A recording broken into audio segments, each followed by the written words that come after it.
Alors, je suis M. Fall Alassane, je dirige l'école supérieure de technologie au niveau de l'IAM. Je suis également responsable du programme Master en Supply Chain Management et également je suis responsable du centre d'excellence en Supply Chain Management qu'on est en train de développer au niveau de l'IAM. Parlez-nous un peu du séminaire.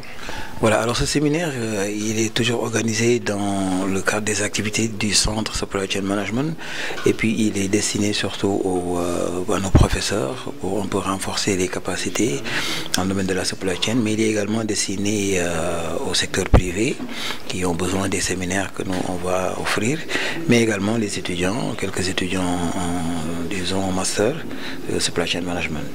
Oui, concrètement, quels sont les enjeux attendus par rapport à ce séminaire? Voilà, alors plusieurs. Et au niveau de l'économie, on remarque que la supply chain n'est pas forcément prise en compte dans les décisions au niveau des pouvoirs publics. Ce qu'on veut, c'est surtout conscientiser donc les pouvoirs, les décideurs sur les enjeux reliés à la gestion de cette supply chain parce qu'elle a un impact direct sur la performance des entreprises, donc également sur la performance au niveau économique et également cela se traduit par des besoins assez importants en termes de compétences et nous on est là pour justement offrir aux apprenants, que ce soit des étudiants de chez nous ou des gens du secteur privé ou public, pour leur permettre de renforcer les compétences dans le domaine. Concrètement, que peut apporter la supply chain dans le bon fonctionnement d'une entreprise?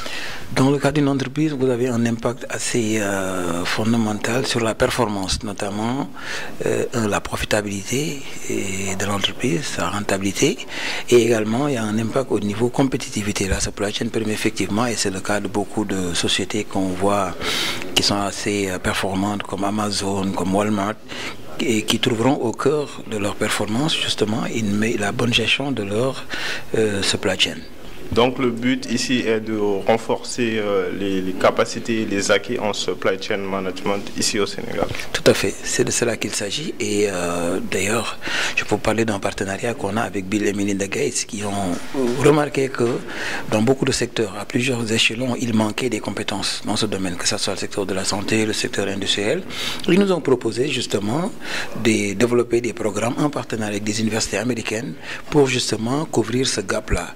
Et quand ils s'en rendent compte, eux, à plus forte raison, nous qui vivons ici dans ces pays en voie de développement. Voilà. Comment évaluez-vous ici la supply chain dans les entreprises sénégalaises? Dans les entreprises sénégalaises, on peut dire que certaines se débrouillent bien parce qu'elles ont mis en place des moyens, parce que les moyens également c'est des investissements et il faut savoir pourquoi on les met. Il faut investir dans la flotte de camions, il faut investir dans des entrepôts, il faut investir dans les systèmes d'information. Tout le monde ne les a pas et le secteur public également n'est pas en laisse dans ce domaine.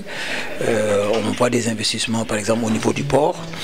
Quoique quand je prends concrètement le cas du port, on se rend compte que, comme le disait un jour le directeur, on va vers un gros étranglement de ce port parce que l'économie est en effervescence, on va dire, en tout cas un taux de croissance de 6%, 7%, c'est de ça qu'on parle. Le port, lui, ne s'agrandit pas et dès lors, on assiste à un réel gros étranglement sur le plan économique. Oui. Pour rebondir à votre question, parlant de l'actualité, que pensez-vous de la grève des transporteurs, du collectif des transporteurs concernant le port autonome de Dakar? Je pense que oui, il faut de part et d'autre bien analyser la situation et se demander qui est-ce qu'on pénalise dans tout ça. Je pense que dans nos pays, on n'a pas besoin de ces grèves-là parce qu'on est loin derrière et on veut avancer. Maintenant, toujours est-il qu'il faut que les droits des uns et des autres soient effectivement respectés et qu'on se dise qu'on a la même mission, c'est de développer notre économie, c'est de donner à nos enfants, aux générations futures, à nos descendants, un avenir meilleur. Et justement remettre en cause ces querelles entre acteurs qui ne font que nous retarder dans notre voie vers justement la performance et vers l'émergence. Dernière question, que pensez-vous de Africa Logistic Magazine? Et félicitations à Tcherno. Il est en train de faire un travail extraordinaire. Il est pratiquement le seul qui essaie de se développer, de médiatiser, de mettre disons, ensemble les acteurs de la supply chain, et il est en même temps en train de, disons, classifier tout ça et d'archiver pour que demain on puisse savoir qu'il s'est passé ceci ou cela dans le domaine de la supply chain. Je pense qu'il fait un excellent travail. Il a le journal, il a donc ses pages Facebook et autres. Il est en train de faire un travail remarquable et nous l'encourageons et également nous le félicitons.